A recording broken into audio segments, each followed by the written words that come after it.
Well, good evening, everyone. Welcome. We'll make a start. My name is Michael Willis. I had the pleasure of being the director of the Middle East Centre here at St Antony's College at the University of Oxford this year. And I'm delighted to welcome you to what is not just the first event in the Friday seminar series for Michaelmas term, but also the first in the Friday seminar series for this academic year. For those of you joining us for the first time, the Friday seminar series is the focus of the Middle East Centre, the MEC's weekly programme in Michaelmas and Hilary terms. That's the autumn and spring terms here in Oxford. It is a series which we have held for years and decades, and really gives us an opportunity to host some of the most expert and engaging speakers to discuss the Middle Eastern and North African region. We have traditionally held the series at the Middle East Centre itself, but over last year we've been obliged, for obvious reasons connected with COVID, to hold the series remotely via Zoom, or certainly all of last year. We will be holding this term's seminar again on Zoom, but we plan to return to doing the series in person from the start of the Hilary term in January. Now, those of you in or near Oxford, that will hopefully come as welcome news, since you'll be able to attend the seminar in person. But I also wanted to say to those of you who are based further away, we are making preparations to live stream the Friday seminar series, which means that you will be able to attend the lecture virtually. And indeed, I wanted to thank all of you who have loyally and regularly attended the Friday seminar series on Zoom over the last year. And I hope that by live streaming, you can continue to join us. But we will be basically running the event both virtually and in person, which we like to think gives us the best of both worlds. We usually have a theme for the Friday seminar series, and this term we'll be focused on the topic of the environment and the Middle East. We have a roster of great speakers to address this issue this term, and I'll just quickly run through the speakers we will be having later in the series. Next week, a week today, on October 22nd, we have Hussam Hussein, who will be talking on the politics of water scarcity in the case of Jordan. In third week, on October the 29th, we have Jamie Furness, and he's speaking to the blue-clad Fennec, authoritarian environmentalism in Tunisia and its afterlives. On November the 5th, we have one of our own community, Manal Shahabi, speaking about environment discounted, energy and economic diversification plans in the Gulf. On November the 12th, Matin Biglari will talk about air pollution, toxicity and environmental politics in the history of Iranian oil nationalization. Week after that, on November the 19th, Michael Mason will be coming here to speak about failing flows, the politics of water management in southern Iraq. On November 26th, we will have a lecture on climate and colonialism in modern Palestine, historiographical perspectives, and that will be given by Netta Cohen. And we finish the series on December the 3rd with a lecture by Christian Henderson. As you will see from the list, we will be covering a large range of themes, countries and regions, and even slightly historical periods, which give us a flavour, hopefully, of the topic. And I think this reflects the breadth of issues, both covered and impacted by the environment in its broadest sense. And we've tried to treat the environment in its broadest sense. Because I think there is a tendency, to parcel off environmental issues all on their own as a discrete subject and field to be dealt with separately. And I think, moreover, the Middle East and North Africa is perhaps the region of the world where environmental issues have traditionally had the least prominence, largely because of a greater attention paid, of course, to other issues. So with that in mind, we therefore thought it might be a nice idea to kick off this seminar series by asking some of the academics based here at the Middle East Centre itself to talk about how issues related to the environment relate to their own research. I know that in the past, a number of people have said that whilst they very much enjoy bringing external expertise into the centre, they would, from time to time, like to hear more about the work and research of academics based at the Middle East Centre itself. So here we have an opportunity to talk about that and talk a little bit about some of the research actually being done in the centre at the moment. So therefore, I'm delighted to welcome three of my colleagues here at the Middle East Centre. Walter Armbrust, our social anthropologist, Laurent Mignon, our fellow in Turkish, Usaama al-Azami, our lecturer in contemporary Islamic studies, all of whom will say about how the environment has fitted in and relates to their own research. I will also say something at the end about how it relates to my own field of research. So, with all that said, I'd like to turn first to my colleague, Walter Armbrust, to talk about the environment in his own research. Walter. Okay, thank you, Michael. I'm going to begin by sharing my screen. Okay, our goal is to relate environmental issues to our own research. So let me begin by reading the last paragraph of my book, Martyrs and Tricksters, an Ethnography of the Egyptian Revolution, published in 2019, just before the pandemic began. It was written in an uncharacteristically apocalyptic tone. The defining feature of a liminal crisis is pure contingency. To put it differently, we can never be entirely sure what will emerge from the void. Sometimes it is monsters rather than the angels we hope for. I remain convinced that good things emerged along with the naked violence. It will take time for the good things to rise to the top, but rise they will, even if it turns out to be too late to save the world. When I wrote that last line, I was thinking of global warming, or more precisely, of the inevitable result of unfettered capitalism. A capitalist economy is only thought to be healthy if it's expanding. For centuries, economic expansion took place through forcibly assimilating new parts of the world into the capitalist system. But now the entire world has become part of the capitalist system, and it's been that way for some time. There are no new unassimilated territories to bring in. The world is a closed system, and therefore further expansion can only come through more intensive extraction of resources, leading to more global warming.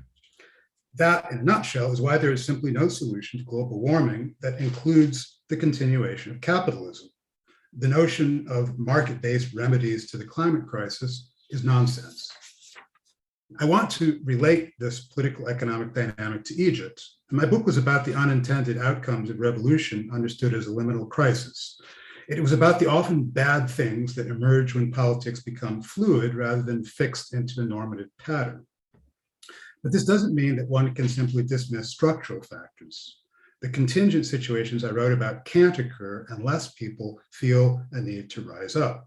So one way that I have on occasion described the cause of the January 25th revolution, as opposed to its unintended outcomes, is to say that it was a revolution against luxury housing. More precisely, the deep dissatisfaction that caused Egyptians to rise up against their government in 2011 was connected to the way both the state and the private sector allocated resources in the decades prior to the revolution. This was particularly acute in Cairo and other major cities. So a good way to understand the cause of the revolution is to appreciate the dynamics of how urban growth is managed. As you can see on this table, Cairo has a population of roughly 15.6 million. It could be more or less because defining the boundaries of a megacity is never a simple endeavor. This population is distributed over 4,479 square kilometers. But the important thing is to appreciate is the trajectory of the city's growth. You can discern this by looking at the subcategories on the chart. The older parts of Cairo and Giza governorates and parts of Qalyubia governorate, and this includes both the formal and informal housing, is where 15 million of Cairo's 15.6 million inhabitants live. They're 96% of the population, and they occupy 31% of the city's space. The newer parts of Cairo, much more suburban and designed for a more affluent and automobile-owning population than the older parts, has a population of around 600,000. That's 4% of the population of Greater Cairo, occupying 31% of the space. wait, I think I said 31% before, that should have been 69%. So it's 15 million people in 69%, 4% in 31%. The point of the comparison isn't exactly just that the relation of space to population expresses a growing gap between rich and poor. It does to some extent, but it doesn't in the sense that most well-off people, in fact, still live in the older parts of the city. Rather, the point is that the trajectory of Cairo's growth has been towards moving out into the desert. And this has been the case for decades, going all the way back to the Nasser era. But building cities in the desert has had a number of consequences. One is that it has been a massive failure in terms of getting the population of Greater Cairo to actually disperse itself into these new urban areas. The second consequence of Cairo's urban trajectory has been that it sucked resources away from where most people actually live and put them into areas where few people live, which means more money for luxury housing, less for education, healthcare, and housing that people can afford in the places where they actually live and work. Another consequence of Cairo's trajectory is that this allocation of resources creates both opportunities for political alliance making as well as tensions. A political economic dynamic of the decade prior to the revolution was that the private sector was better situated to benefit from urban growth than the military, a particularly acute issue in the context of the transition everyone was expecting from the military-connected Hosni Mubarak to his son Gamal, whose proclivities lay entirely with the private sector. That dynamic has been decisively altered in the years after the January 25th revolution. As you can see from my table, after the row giving data on the new desert cities, there's another row for the new administrative city, which is sometimes described as a new capital city, because the plan is to move many of the government's vital ministries out of Cairo and into a new mega project. This idea has been on various drawing boards for decades, but it was during the Sisi era that it was fast-tracked and repackaged as something bold and dramatic, and also, not uncoincidentally, more substantially involving the military. The new administrative city is a giant blob radiating out from Cairo to the east towards the Red Sea cities of Suez and Ain Sokhna. On its own, it's intended to occupy a space of around 700 square kilometers, in contrast to the 1,400 square kilometers occupied by the existing desert cities and the 3,000 square kilometers where 96% of Greater Cairo lives. With the exception of the 6th of October city, all of the existing desert cities are far below their planned population capacities. A sobering fact if you've ever been caught in a traffic jam to or from one of these otherwise opulent areas. It's a safe bet that the new administrative city will also never approach its planned capacity of 6.5 million inhabitants. But this doesn't mean that it won't consume vast resources. And this is where environment comes back into the picture. Promotions for this new administrative city imagine it as bigger, taller, flashier, and just plain better than anything Egypt has seen before. There's a lot of talk about monorails, pedestrianized neighborhoods, or energy, but also golf courses, beautiful vegetation, and water features in the desert. Whatever reality emerges, the primary truth is that the new administrative capital will be another destination accessible primarily by motorized transport on concrete roads, just like all the other desert cities that have been built over the past 5 decades. The giant towers visible in the advertising literature, if they're ever built on the scale envisioned, will require constant air conditioning, obviously increasing demand for electricity. Egypt has great potential to produce renewable energy from hydropower, solar, and wind, and at least officially, ambitious targets for generating power from clean renewable sources. But most of Egypt's electricity is generated from fossil fuels, and Egypt's demand for electricity has been rising 6.5% a year. Egypt could meet its renewable energy targets and still end up producing more electricity through fossil fuels than it does now. And industrial scale renewable energy generation isn't necessarily carbon neutral. It requires producing steel for giant windmills, in other words, mining and generating electricity somewhere else. It involves transporting power generation materials across the globe. And by some estimates, shipping causes 17% of global CO2 emissions. It requires mining lithium for batteries to store solar generated power. The promotional images of lush gardens in the administrative capital may or may not be fantasy, but the fact is that there is no water for anything in that area. It has to be pumped uphill from the Nile or pumped up from non-rechargeable underground aquifers. All of Egypt's new cities, including the new administrative city, are environmentally dubious or even environmentally disastrous. I started off by saying that the link in my own research to environmental issues was through politics, specifically the way that resource allocation enhanced the power of some at the expense of others. In Egypt, that can be seen as a structural factor that led to the uprising of 2011, which quickly was named a revolution by those who participated in it, and which led to the assumption of power by a far worse regime than the one that was in power when the revolution began. And the Sisi regime has essentially doubled down on the environmentally dubious megaproject strategy that the Mubarak regime had been following. But I don't want to suggest that Egypt is exception. You've probably noticed that in my table displaying data on Cairo's population, I included a comparison with metropolitan Omaha Council Bluffs. That's where I grew up. The point of the comparison is not to dramatize Egypt's damaging carbon footprint. It's just the opposite. In terms of its per capita carbon footprint, Omaha is far, far worse than Cairo. In per capita terms, maybe even in absolute terms, it has more miles of carbon generating concrete roads than Cairo, and roughly one personal automobile per driving age adult, whereas in Cairo, only about 10% of the population uses private cars. So the problem isn't that Cairo is an environmental sinner. It's that the trajectory of Cairo's urban political economy is to be more like Omaha. And of course, the aspirational models that come to mind more readily are Dubai or Riyadh, but Omaha serves just as well. When I left Omaha in 1978, the population was around 500,000. It's doubled since then. More roads, more cars, more energy generated for larger and larger houses. Nebraska is an ecological disaster. And though it's never had a revolution, the urban political economy of Omaha was destructive enough that maybe it should have had one. To make Omaha what it is today required building interstate highways right through the fabric of the city. As in the rest of the US, that required displacing residents and carving out neighborhoods, particularly those of African Americans and other minorities. The highways were a necessary condition for what we often refer to as white flight, one of the most damaging and violent trends in contemporary American history. And so my final thought is that the solution to the disastrous environmental trajectory of both Omaha and Cairo, and indeed the entire world, is political. As long as a healthy economy is seen as synonymous with expansion, all cities will continue to feed global warming.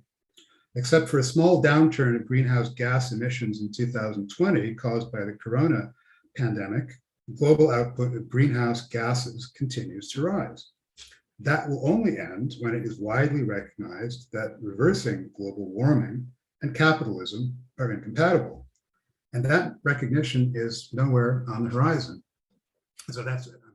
Thank you very much, Walter. That was fascinating, if rather sobering. But we will look out if there is a revolution in Omaha. You heard it here first. But thank you very much. Well, I'll move on to our colleague, our Turkish fellow, Laurent Mignon, a Turkish Studies fellow. Laurent. Yes, hello. Thank you, Michael. Well, being a literary scholar, I cannot really claim that I have any expertise regarding environmental questions or the current climate crisis. However, I like the idea of today's exercise inviting me to reflect on where or and how my own research and teaching that are mostly but not exclusively focused on the late Ottoman and early Republican Turkish literary world intersect with environmental concerns. I need to stress here that I am not at all aiming to give a comprehensive overview of the representation of nature and the exploration of environmental issues in modern Turkish language literature. Rather, what I will do today is more like reading excerpts from a logbook, recording interesting instances of texts expressing what we might want to call a form of environmental anguish. As we have only a limited amount of time for our discussion today, my focus will be on the late 19th, early 20th centuries. Obviously, the works of contemporary novelists, such as the late Yashar Kemal, or indeed Latif Tekin, offer vast opportunities for anyone who wishes to pursue an eco-critical approach of literature. Both have been widely translated into European languages, even into English, and are relatively well known beyond the flexible boundaries of what we may call Turcophonia. Much of what I will refer today goes back to an earlier book of mine published in Istanbul in 2009 with the title Anamek'le Taşınan Dipnotlar, this one here. So that means footnotes moving to the main text. And this book was partly based on articles that I had written at the time for the literary supplement of the daily Bir Gün newspaper and a literary magazine called Evrensel Kültür that has actually been banned in 2016. One of the chapters of the book was entitled, and it's a long title, and I loved long title at the time, Kültürler arasılık ve makinalaşmak istemeyen bir sol üzerine aykırı notlar, which in English could be contrarian notes on interculturalism and the left that does not wish to become a machine. Now, those among you who are a little familiar with the work of the socialist poet Nazım Hikmet will recognize a reference to his futurist poem Makinalaşmak istiyorum, I want to become a machine, from a poem which I think was, he wrote in 1923, and that was a celebration of industrialization and of the mechanization of production. But in the early 2000s, on the eve of what we call today the climate crisis, it was obvious that this type of celebration of productivity and in certain ways of the dehumanization of labor was not compatible with the type of slowing down, of downsizing, and what the French called la décroissance, that was required to solve the ecological crisis. As at the time I was teaching 19th century Ottoman Turkish literature at Bilkent University in Ankara, I had been struck by the fact that the expression of environmental concerns had been up to a point a significant aspect of the critique of modernization that was characteristic for the writings of religiously conservative authors, or some of them. For instance, in Tanziri Telemak, a text inspired, as the title suggests, by Fenelon's Telemak, Mehmet Sadık Efendi, who at the time had been sent into internal exile in Acre, so we are in 1870. So while he was praising intellectual and physical labor in this work, he put also emphasis on the need to respect the earth, the soil especially, and its fruits. Without such respect, the land would cease to be fertile, he wrote. Now, if we were to use today's political terminology, Mehmet Sadık would be called an Islamist, but as we know, this is not at all a very useful term. But similarly, although it has dark aspects, another religious conservative and nationalist in this case, namely Nurullah Topçu's Anatolian socialism, has a notable environmentalist agenda. Though writing 60, 70 years after Mehmet Sadık, he too shared his dislike of modernity, leading him to develop a critique of it that put a strong emphasis on the need to respect the ecosystem. But if we go back to pre-Republican times, it will probably not come as a surprise that it is pioneers of science fiction in Turkish who would express a certain amount of environmental anguish. Here I will evoke the works of authors who can by no means be described as conservatives, but who drew dystopic portraits of the future world. Unlike other texts of speculative fiction of the era, these texts are not concerned about the impact of political, economic, and industrial modernization on national, cultural, or religious identity and on the future of the Ottoman state, but rather they focus on the impact of technology and of industrialization on the future of humanity. Celal Nuri, in an untitled short story at the end of his Tarihi İstikbal, Tarihi İstikbal means history of the future, Abdulhak Hamid in his play Arziler, the Earthlings, and Refik Halit in his short story Hülya Boya, so this must be an illusion, this must be a dream, paint a pessimistic picture of the future of humankind, the industrial colonization of the seas and the oceans, the disappearance of seasons, the robotization of everyday life, the destruction of human intercourse, the vanishing of the differences between human beings and robots, between men and women, and the instauration of totalitarian governments are common themes in these three works.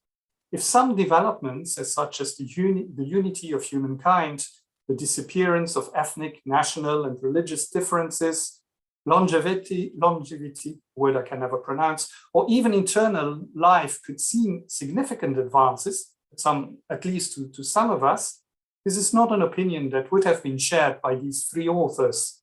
It was the end of the world as they knew it, and a world they loved. But not all visions of the future were pessimistic.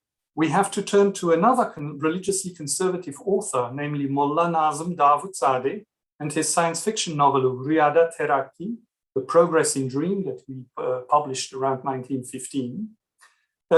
So although the author celebrates industrialization, much emphasis is put on the absence of pollution in the Islamic state of the future. For instance, non-polluting engines that work with air and water are considered among the inventions of the new age, which is indicative of an environmental consciousness. A similar environmental agenda, but rooted on secular grounds, can be witnessed in Hussein Jahid's utopian story, Hayat Muhayyal, the world or the life imagined.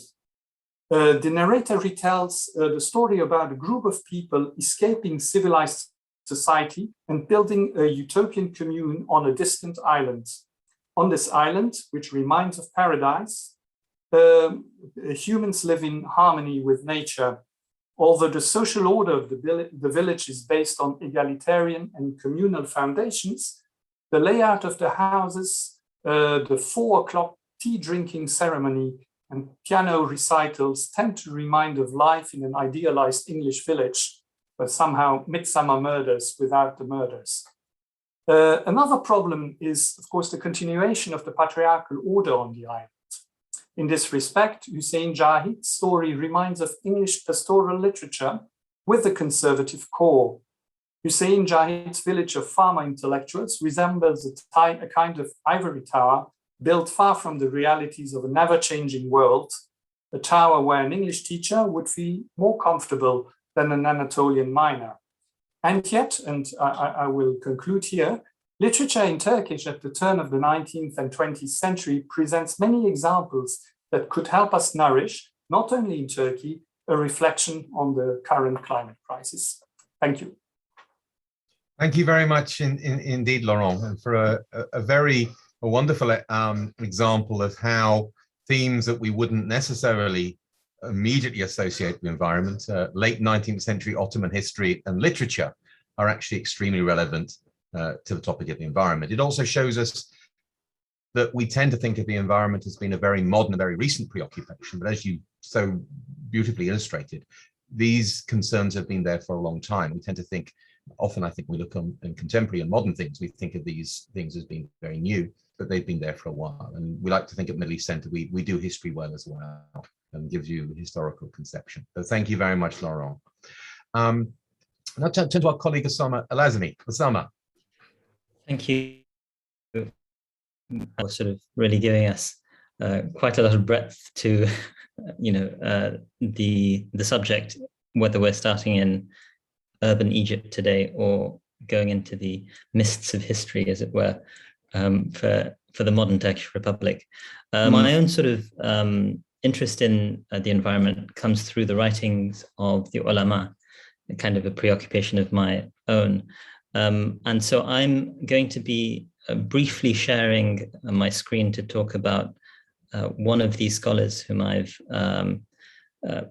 begun to explore his works. I'm starting with this scholar, Yusuf al-Qaradawi. So Yusuf al-Qaradawi is one of the scholars I'm studying. He's based in the country of Qatar, a tiny country jutting out of the Arabian Peninsula, which actually, according to Wikipedia, in 2013, had the largest per capita usage of energy in the world. So in a sense, it's quite a pertinent sort of place to be concerned about the environment. And I suspect, I mean, that's the latest data we have on Wikipedia from 2013. I suspect that it's maintained those sorts of levels. And what's fascinating to me is the number of countries from the Persian Gulf that are occupying the top 10. They basically make up the majority. In terms of Muslim countries, Muslim majority countries, you've even got, Brunei, Dar es Salaam, and the United States is number 10 here. So Omaha isn't doing quite so bad, as it were. But I think that this brings to the fore that there is a kind of massive inequity in energy in the Middle East itself. So we have, this is very well known, but the petromonarchies in the Gulf obviously have a significant amount of oil wealth, and that allows them to consume on a level that is really unimaginable for most of the world. If I recall correctly, Britain in this list falls under, so Qatar is at 19,000 kilojoules of energy, kilograms of oil equivalent. And Britain is somewhere in the range of, I think, 2,000 to 3,000. So, and the US actually, as you can see here, is around 7,000, as you can see there. So just give some sort of context to the amount of energy consumption that we have. That said, given the size of these countries, the energy consumption is minuscule compared to the global north. So that inequity is something that I'll briefly allude to as well. Now, turning to Qaradawi's sort of book for a moment. So Qaradawi actually wrote a book. I mean, I was a little surprised, not surprised isn't the right term, but I was just thinking when Laurent described the 2000s as being the sort of early reflections on the environment. Qaradawi actually wrote this book in the year 2000. It was published in the year 2001. So I'm referring to this. Qaradawi as a scholar is now in his 90s. He's retired from public life, not really writing anymore. So this book may be a little dated, but it's one of the recent historical texts that I'm looking at just to reflect on the question of the environment. And so, in this book, which you can actually download the entire book from his website. He's kindly just put it up there. I'm not sure what the copyright situation is with his, presumably his publishers are entirely aware of this.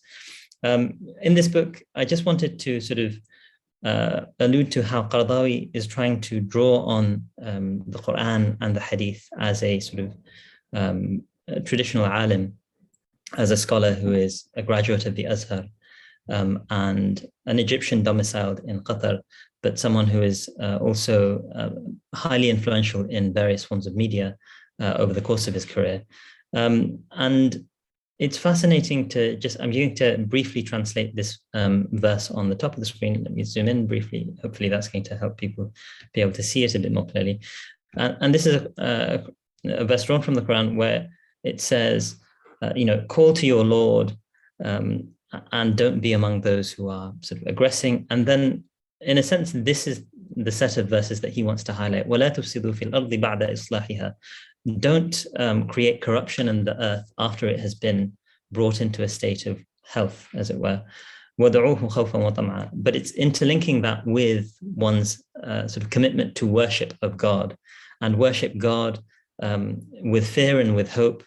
Indeed, God's mercy is close to to those who are upholders of excellence. And then this verse is sometimes sort of quoted as explicating a kind of Quranic conception of how the water cycle works. It says, he is the one, God is the one who sort of spreads the winds as kind of glad tidings and a manifestation of his mercy. And then it takes the clouds from one place to another and it revives dead earth. It's a fascinating image. It's quite poetic. I'm not doing justice to it, obviously, in my off-the-cuff translation.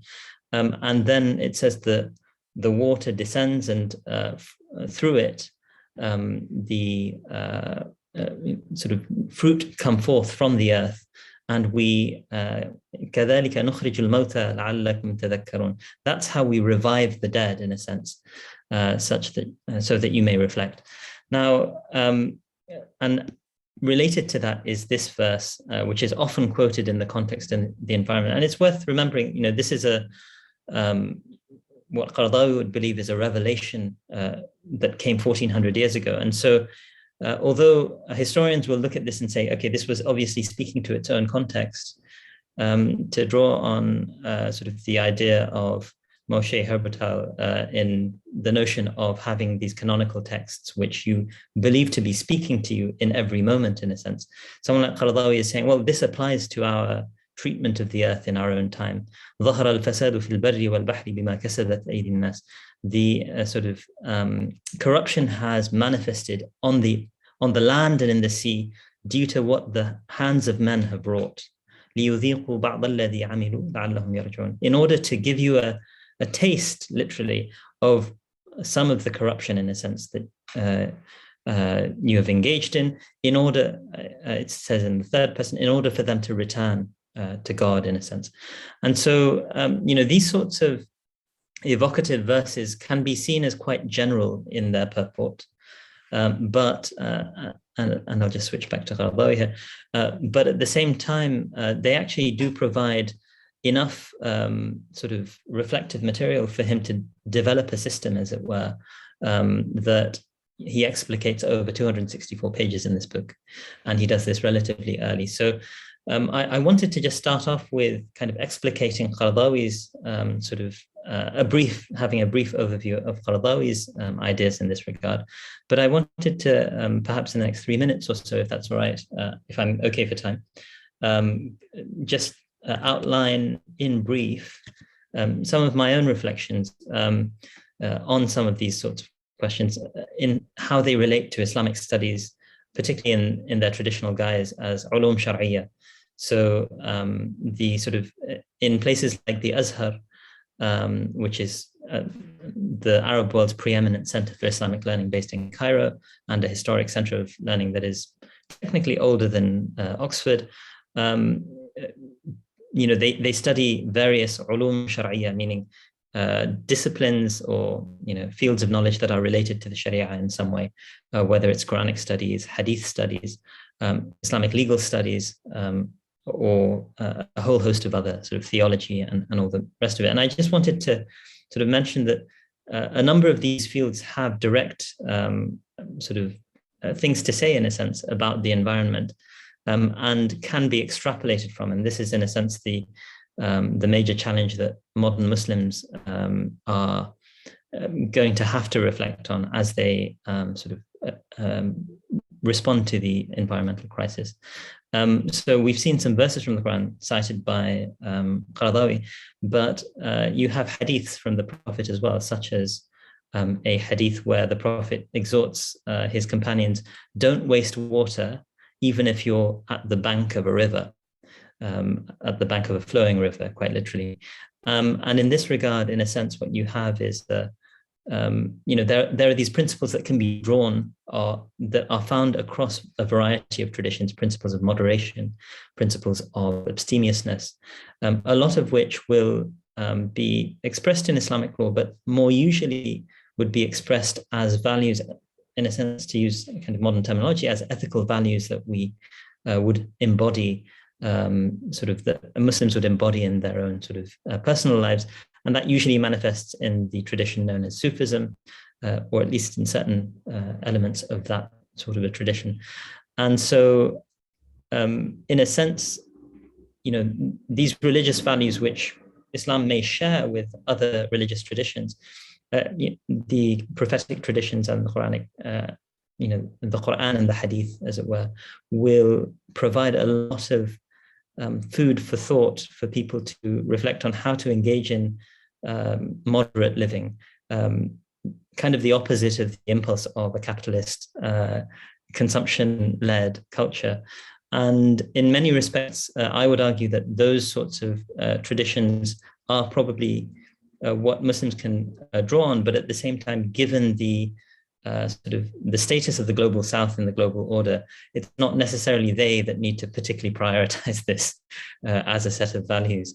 And finally, I just wanted to highlight, I was meant to mention this with respect to Qaradawi. Qaradawi is actually quite cognizant of that global South-North divide. He actually, in his discussions, talks about al-Alam al-Shamali, the global North, as being the major consumers and the global South in many respects. And he criticizes the way in which governments accept these kinds of policies, will take the waste of the global North for a fee, and thereby dramatically damage the the environments, the proximate environments of those countries.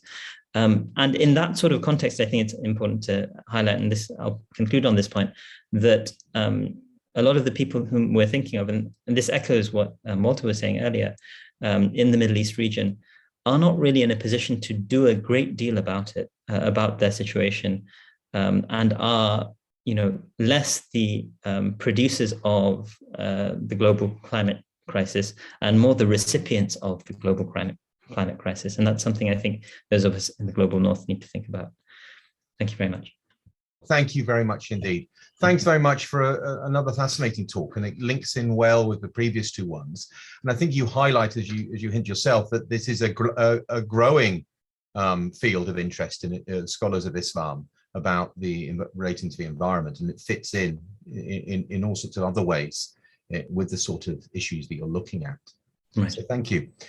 Finally, I'd like to turn just to say something about my own research and what I've been working on, looking more towards political issues and working particularly at the Maghreb, the region that I carry out research on. I have recently completed a book on Algerian politics that I hope will be coming out in February. And the book surveys politics across the spectrum, but environmental issues come to the fore in part of the book, and I think show how these issues are feeding into a much broader patterns of politics and broad aspects of politics than actually we commonly realize. And I think this is not unique to Algeria, but we see it in other places. And I'd be interested to see where that where it would spread. It really, part of my book in which these issues come up is the part of the book where I examine unrest and protest movements that have occurred in some of Algeria's more distinct regions over the past 20 years. In particular, in January 2015, in the town of Insala, deep in the Saharan south of Algeria, there were protests following a visit by the National Minister for Energy, Youssef Youssefy, to the region, who was there to inaugurate new gas wells near the city. Now, while the development of new resources might have been expected to have attracted local popular support rather than hostility, it was the nature of the wells being inaugurated that attracted substantial local ire. Euphemistically termed Algeria's first non-conventional gas wells, as the government called them, they were in fact Algeria's first foray into the exploitation of its apparently substantial shale gas resources. As we know, use of the technique of fracking to eventually extract these resources had provoked global controversy over its alleged damaging effect on local water resources and possible provoking of ground tremors. Environmentalist activists in Salah were also, many of whom actually worked in the oil and gas sector locally, which I find very interesting. The fact that these were people who were very familiar with energy issues and therefore much more concerned, much more aware and informed about the sort of the negative side of things. These weren't uninformed activists. These were people very engaged actually in the industry themselves. But many of these activists were the first to raise vocal objections to the plans against the wells and were able to mobilize 1,000 local residents to protest in the days that followed the minister's visit. Now, these protests grew over the days and weeks that followed, soon drawing an estimated 15,000 people to them in a city with a population barely twice that number. So nearly half the population came onto the streets to protest against the potential of fracking. Moreover, large supportive demonstrations were held in other southern towns and cities, mobilizing an estimated 4,000 people in the city of Tamanrasset, 5,000 joining a march in Ouagla, where activists had begun to mobilize against shale gas exploitation the previous June. There was particular resentment in these demonstrations at the fact that the Algerian authorities had allowed a specifically French company, Total, to test unconventional extraction techniques. And these techniques were not permitted in France itself. Now, this has resonances not just in the fact that France, of course, was the former colonial power in Algeria, but much more significantly, it was the south of Algeria where the French had been permitted to carry out nuclear weapons tests in the 1960s. And thus the return of Total evoked very important and very resentful memories amongst a lot of the population of the south. This French involvement did allow protesters to characterize the fracking as a neo-colonial project and thus frame their movement as one protecting national sovereignty. Environmental concerns and activists spearheaded the protests, as we've seen, over the inauguration of these projects. But they tapped into widespread concerns, broader issues of marginalization and the absence of benefits experienced, enjoyed by people of the region in the exploitation of these rich local resources.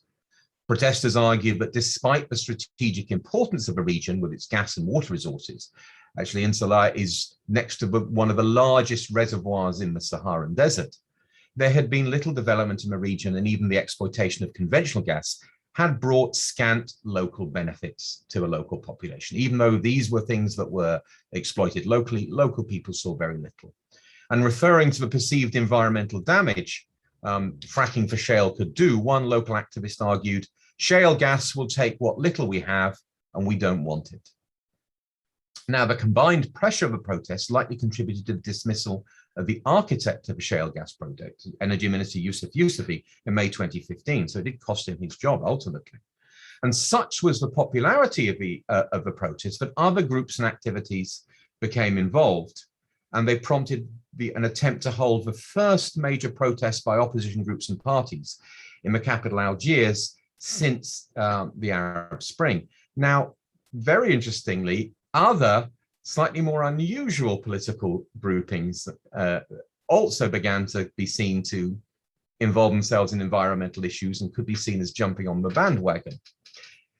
There was an attack in March 2016 on a gas facility by near the city of Insala by what was the largest jihadi group in the region, al-Qaeda and Islamic Maghreb. And this group, rather unusually, justified the attack on the gas facility as an attempt to protect the environment and discourage further shale gas exploration. So you were getting the jihadis coming in on the environmental issue. Now, it was rather implausible that this was claimed, but I think it's perhaps better explained by al-Qaeda in the Islamic Maghreb's desire to align itself with a major local grievance, but it does show the power of its grievances. However, such an endorsement was not welcomed by the main protest movement, as you can imagine, because it then subsequently had to fend off inevitable official accusations that somehow concerns about the environment were about terrorism. Every time we find too often in the region that there is a movement that the authorities don't like, they try and link it to terrorism, and this was the routine certainly for this. However, as a result of all of this pressure, the authorities announced that the exploitation would be delayed for a number of years, perhaps 5 to 10 years. But following a successful campaign of repression and co-option of the protests, they receded, and the shale gas initiatives were revived in late 2017. However, the protests themselves were revived in the context of the huge national protest movement, what became known as the Hirak, but developed across Algeria in 2019. It secured the resignation of the sitting president, Abdelaziz Bouteflika, an enormous crisis in Algeria. And one of the weekly protests in January 2020 was explicitly devoted to calls for the government to abandon its plans to exploit shale gas, which were condemned in the protests. There were banners and chants that week. That was the theme of the weekly protests. They argued, but what was really happening, there was attempts to sell Algeria to multinational corporations, and especially the French. So overall, in this way, we can see that environmental concerns have found their way into wider politics through expressions as diverse as the national protest of the Hirak, which dominated, and rather surprisingly, al-Qaeda's franchises in the region. So that gives you hopefully a taste of how it's affected Algerian politics in quite perhaps such some more unusual ways. Now we have just about a few minutes left to raise any questions that anybody would have, or if any of our speakers want to contribute. If you would like to have a question, there is a question and answer panel you'll see on the screen. If there is anything you'd like to ask, do please put a question. Now, I see there is one question that's come through. I can just look at that one. Fortunately, it's from Emma. I'll allow you briefly to talk. That may be an easier one. Can you hear me?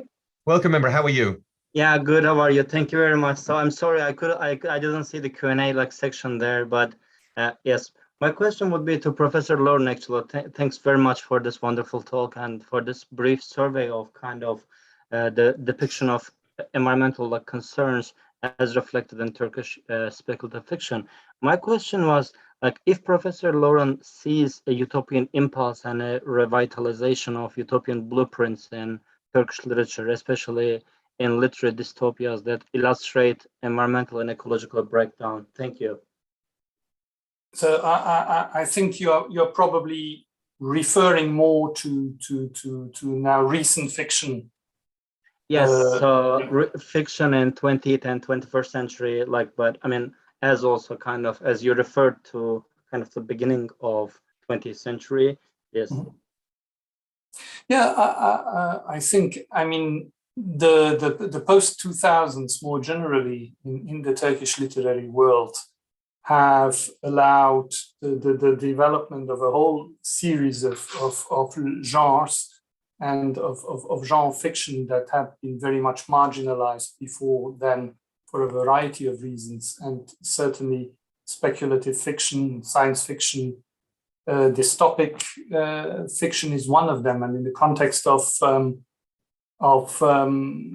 these developments, quite naturally, the question of the environment is quite high on the agenda. So I would say more than ever, probably. Thank you very much. But I suppose this is something we can talk about because I know you work on those topics. Yes, thank you very much. Thank you. I'm looking to see if there are any other questions. I don't think they are, but thank you very much for your question, Imran. I'll draw the session to a close then. I just want to thank our speakers and thank you for joining us. And I hope the session has done a number of things. It's shown that the concerns about the environment spread across a whole range of aspects and dimensions of the Middle East, and that the way we understand the Middle East and North Africa, the Middle East Center, taps into a lot of those concerns, and the way we look at the region more broadly, even beyond environmental issues, varies in different ways, but there are many, many common themes coming through, and we can see those themes coming through. Concerns about local different communities, about not having control over what is happening, concerns about the rate of technological change, that changes wrought actually bring benefits that local people don't see. These are perennial concerns, and I'm sure they'll be brought up again and again throughout the program as we do the speakers. And just to say that we will be starting the series with the individual speakers next week, and please join us this time next week at 5 o'clock for Hussein Hussein, who will be speaking on Jordan and water. And please join us, and I wish you a good weekend, and thank you very much for joining us. Thank you. Bye-bye.